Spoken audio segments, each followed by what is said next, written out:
And now we come to the special feature of our program, the appearance of our mystery celebrity. My friends on the panel would recognize our guest immediately, so they have, as usual, been provided with blindfolds. Are the blindfolds all in place, panel? Yes, sir. Good. Will you come in, mystery challenger, and sign in, please?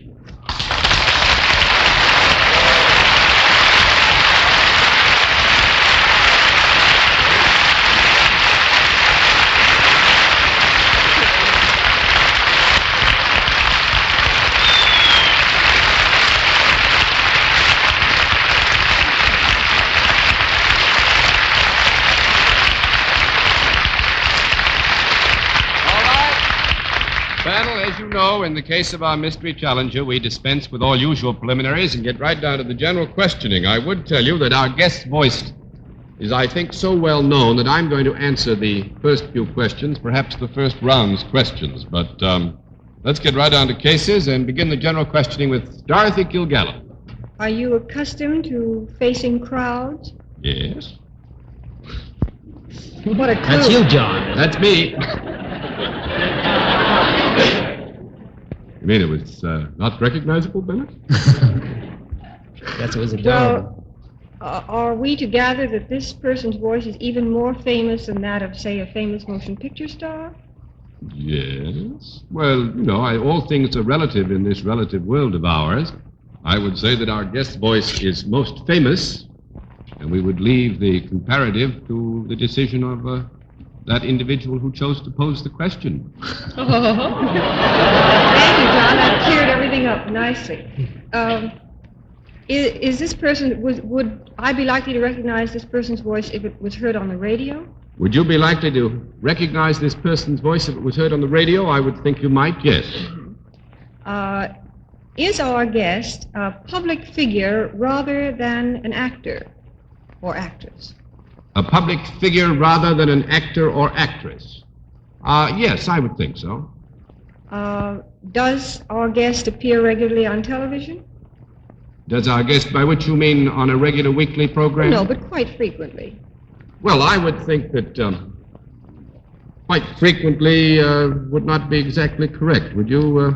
No, Good, I think I'm we'd glad have to to give get you rid a of it. no there. I'm sorry, Dorothy. I think you hung yourself that time. We'll have to let that one down, and 9 to go, Mr. Allen. He appears on television, but not too frequently. Is that it? That's about it. We're both in the same boat then. So is he in the? Does he operate in the political arena in any Does way? he operate in the political arena? I would say that you get a no there because it's not a he. That makes it 2 down and 8 to go, Miss Francis. Oh, are you intimating then that it is a lady that sometimes operates in a political arena? I'm not meaning to intimate anything. If you would like to ask that specific question, we'd be glad to entertain it. Have you now or have you ever been associated with politics? Have you now? Are you now or have you ever been associated with politics? I would think that the answer to that would have to be yes, Thank you. since you used associated. Oh. But that is also to advise you that in one way or another, almost every good citizen of this country is associated with politics.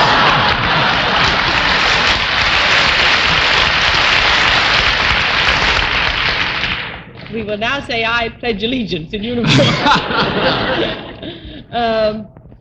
Are you in Washington? Right Not now, now, of course, you understand.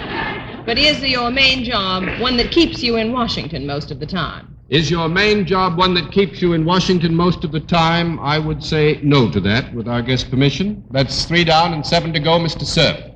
Well, would our distinguished guest be found in the vicinity ever of the United Nations setup? In the vicinity of the United Nations? Well, I would think probably we might find our guest in the vicinity of the United Nations, yeah. Now, knowing your very tricky and sly ways, John, you talked about a citizen of this country. I don't think that this may necessarily be a citizen of this country. We would be... Is this lady a citizen?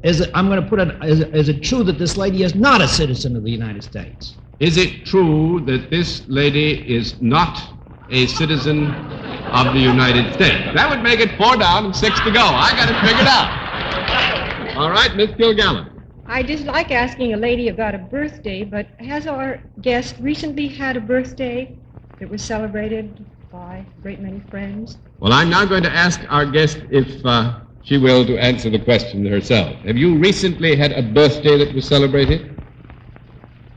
Fairly. Is our guest ever found in the vicinity of Hyde Park, New York? Is our guest ever found in the vicinity of Hyde Park, New York? And almost every other vicinity you can think of. Not often. No? I think once in a while, Miss Dorothy. Oh, you mean I'm still on? Yes, you're still on.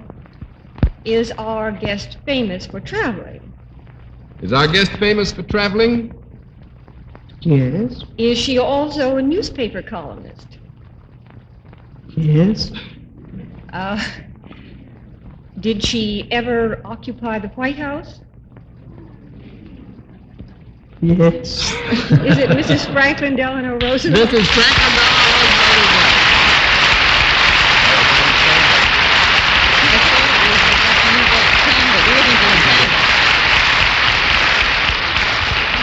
And I must say that perhaps, particularly tonight, Bennett, you touched on a very tender and fond spot when you mentioned the I United thought you were Nations. going to be Madam Pandit. Well, tonight, I think everybody knows, begins the 8th annual observance of United Nations Week. It needs no one, least of all me, to tell the great part that our guest has played in the development of the United Nations. And we're very pleased and proud, Mrs. Roosevelt, to have you as our guest. I think perhaps, too, that you could describe better than anyone just what the purpose of United Nations Week is. Well, United Nations Week, of course, is, I think, rather an American undertaking. The American Association for the United Nations started United Nations Week as preparation for United Nations Day, which is an international day. Practically as many countries as are members try to commemorate United Nations Day. But we in this country try to prepare during the week beforehand so as to spread more information and understanding about what the day really means. And that is the week that we're beginning tonight. That is the week we're beginning tonight. Well, I think to get that week off to a good start, you're the best spokesman that anyone could possibly hope to have. And Hear, hear. more than that, this is a banner day for What's My Line. We will always remember very fondly that you honored us by being our mystery guest, and I'm sure that the panel would love very much to shake your hand. Thank Say you good night. very Thank much. you, Mrs. Roosevelt.